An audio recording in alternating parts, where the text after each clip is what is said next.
আসসালামু আলাইকুম ওয়া রাহমাতুল্লাহ।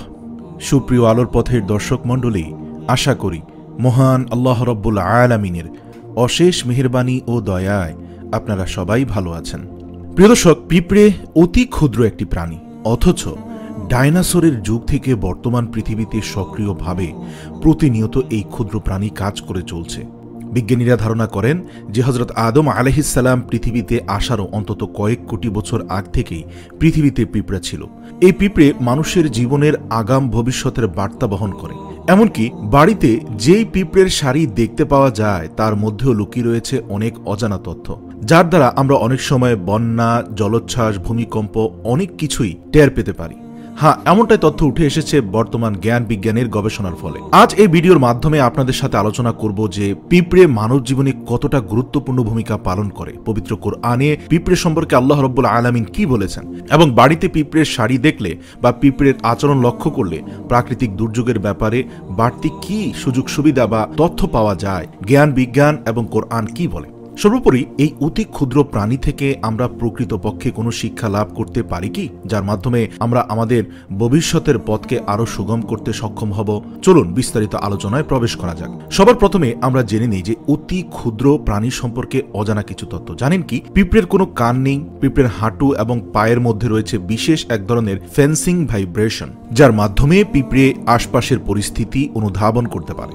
এবং একটি মজার তথ্য হলো যে যদি মানুষের পরে পৃথিবীতে দ্বিতীয় কোনো বুদ্ধিমান প্রাণী থেকে থাকে তাহলে সেটা হচ্ছে পিঁপড়ে। অন্যান্য সমস্ত পোকামাকড়ের মধ্যে সবথেকে বড় মস্তিষ্কের অধিকারী এই পিঁপড়ে। এবং আরও একটি গুরুত্বপূর্ণ তথ্য হলো পিঁপড়ের শরীরের ওজনের চেয়ে তারা তাদের থেকে 20 গুণ বেশি পর্যন্ত ওজন বহন করতে সক্ষম। এবং আরও একটি আশ্চর্যজনক বিষয় হলো মৌমাছিদের মতো পিঁপড়েদেরও একজন রানী থাকে, যার থেকে লক্ষাধিক বাচ্চা জন্মগ্রহণ করে। এবং এই পৃথিবীতে সবথেকে বেশি সংখ্যক যে প্রাণী রয়েছে সেই প্রাণীটির নাম হলো এই পিঁপড়ে। এবং আরেকটি অবাক করা তথ্য হলো পিঁপড়ারা জীবনে কখনোই ঘুমায় না। এরা জলের তলদেশে অর্থাৎ পানির নিচে 24 ঘন্টা পর্যন্ত বেঁচে থাকতে পারে। এবং আরেকটি তথ্য শুনলে আরো অবাক হবেন, সেটি হচ্ছে যে পিঁপড়ের দুটি পেট থাকে। পৃথিবীতে একমাত্র প্রাণী যার পেট দুটি, একটিতে নিজের জন্য খাদ্য জমা রাখে এবং দ্বিতীয় পেটে অন্যের জন্য খাবার জমা রাখে। এছাড়া পিঁপড়ের কোনো ফুসফুস নেই। তাদের শরীরে অনেকগুলো ক্ষুদ্র ক্ষুদ্র ছিদ্র থাকে, যার মাধ্যমে শরীরের ভিতরে এবং বাইরে অক্সিজেন চলাচল করে। পৃথিবীর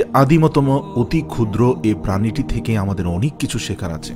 প্রিয় দর্শক, এবার কোরআনের দিকে নজর দেই। এত গুরুত্বপূর্ণ আর এত জ্ঞান বিজ্ঞানে ভরপুর অতীব প্রাণী এই পিঁপড়া সম্পর্কে রব্বুল আলামিন কি বক্তব্য দিয়েছেন। প্রিয় দর্শক, সূরা নামলের 17 এবং 18 নম্বর আয়াতের দিকে তাকালে আমরা দেখতে পাই আল্লাহ রব্বুল আলামিন বলেন, সুলাইমানের সামনে তার সেনাবাহিনীকে জড়ো করা হলো, জিন, মানুষ ও পক্ষীকুলকে।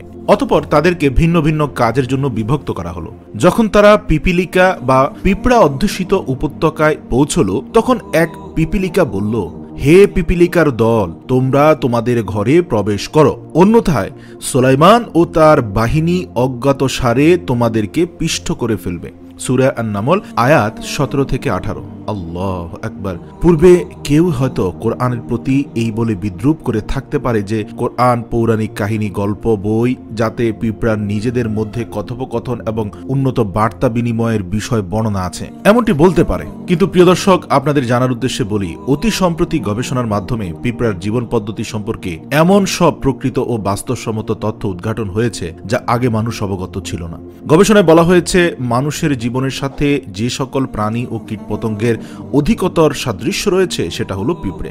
এডওয়ার্ড উইলসনের হোল ডবলার বইতে এই বিষয়ে বিস্তারিত তথ্য আছে। প্রিয় দর্শক, বিজ্ঞানীরা গবেষণা করে জানতে পেরেছেন পিঁপড়া মানুষের মতো মৃতদেহ দাফন করে। তাদের মধ্যে উন্নত মানের শ্রম বিভক্তি রয়েছে। তাদের মধ্যে রয়েছে পরিচালক, তত্ত্বাবধায়ক ও শ্রমিক। অর্থাৎ একটা ইন্ডাস্ট্রিতে যেভাবে অর্গানাইজড ভাবে কাজ করা হয়, যেমন শ্রমিক, সুপারভাইজার উপরে ম্যানেজার বা অ্যাসিস্ট্যান্ট ম্যানেজার, অ্যাডমিনিস্ট্রেটর, এভাবে পিঁপড়াদের কর্মকাণ্ডগুলো এভাবে এক একজন টপ ম্যানেজমেন্ট বডি দ্বারা নিয়ন্ত্রিত হয়। 3 নম্বর হচ্ছে তারা গল্পের জন্য কোনো সময় একসাথে বসে, অর্থাৎ পিঁপড়েদের মধ্যে গল্পগুজব হওয়ার জন্য তারা একটি নির্দিষ্ট স্থানে বসে গল্পগুজব করে। 4 নম্বর হচ্ছে নিজেদের মধ্যে যোগাযোগের জন্য তাদের রয়েছে অগ্রিম যোগাযোগ পদ্ধতি। 5 নম্বর হচ্ছে দ্রব্য বিনিময়ের জন্য তাদের বাজার বসে। 6 নম্বর হচ্ছে শীতকালের দীর্ঘ সময়ের জন্য তারা খাদ্যদ্রব্য গুদামজাত করে। খাদ্যশস্যের মুকুল বের হলে এবং মুকুলিত অবস্থায় রেখে দিলে যদি শস্যটি পচে যাওয়ার সম্ভাবনা থাকে তখনই তারা মুকুলটির গোড়া কেটে দেয়। তাদের গুদামজাতকৃত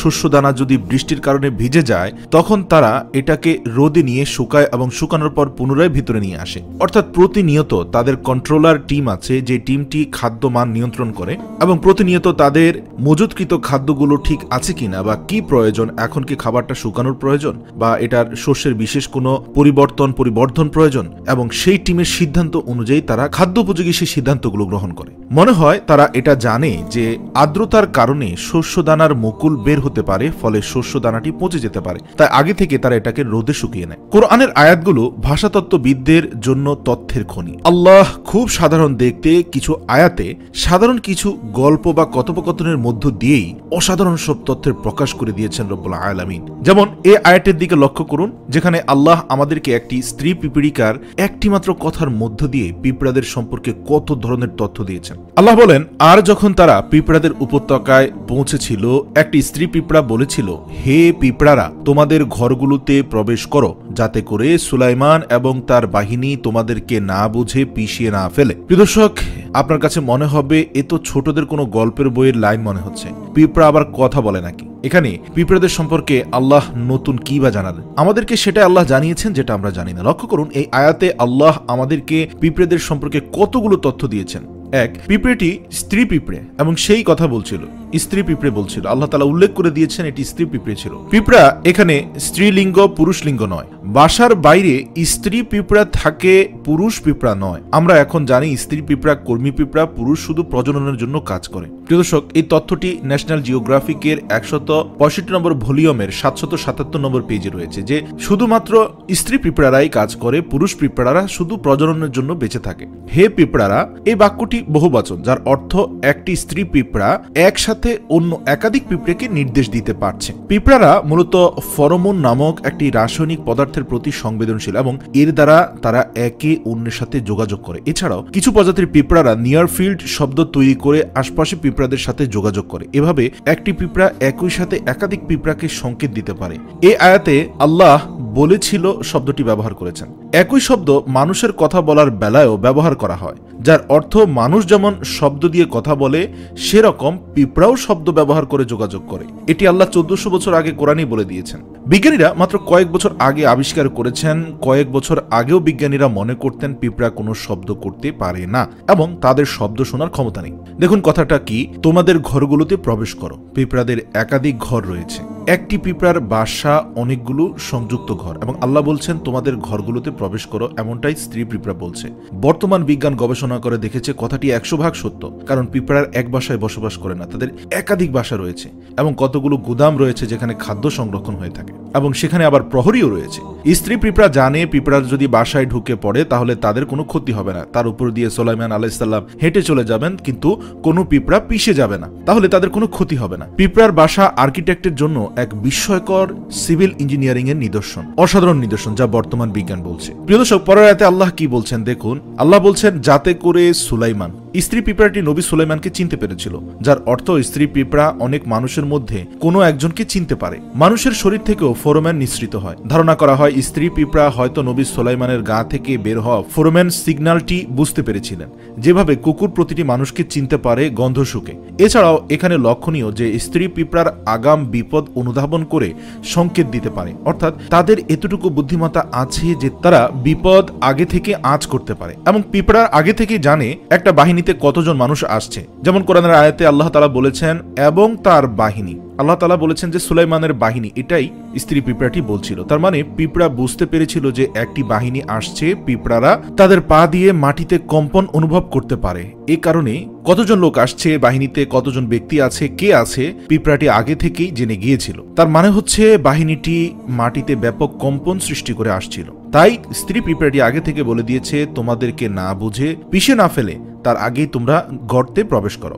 স্ত্রী পিঁপড়া আগে থেকে বুঝতে পেরেছিল যে নবী সুলাইমান এবং তার বাহিনী না বুঝে পিঁপড়াদেরকে পিষে ফেলবে, যেমনটি আমরা করি। সুতরাং স্ত্রী পিঁপড়া তার আশপাশের অবস্থা পর্যালোচনা করে বিপদের প্রকৃতি সম্পর্কে আগে থেকেই বুঝতে পারে। বিজ্ঞানীদের জন্য এই আয়াতে আল্লাহ অনেকগুলো ইঙ্গিত দিয়ে রেখেছেন। প্রথমত, বাসার বাইরে যে পিঁপড়ারা থাকে তারা সবাই স্ত্রী পিঁপড়া। পুরুষ পিঁপড়া সবসময় বাসার ভেতরে থাকে, সমস্ত কর্মী পিঁপড়ার স্ত্রী পিঁপড়া। দ্বিতীয়ত, কিভাবে একটি পিঁপড়া হাজার পিঁপড়ার সাথে যোগাযোগ করে রাসায়নিক পদার্থ এবং গন্ধ দিয়ে, যা একটি অত্যন্ত সফল মাধ্যম।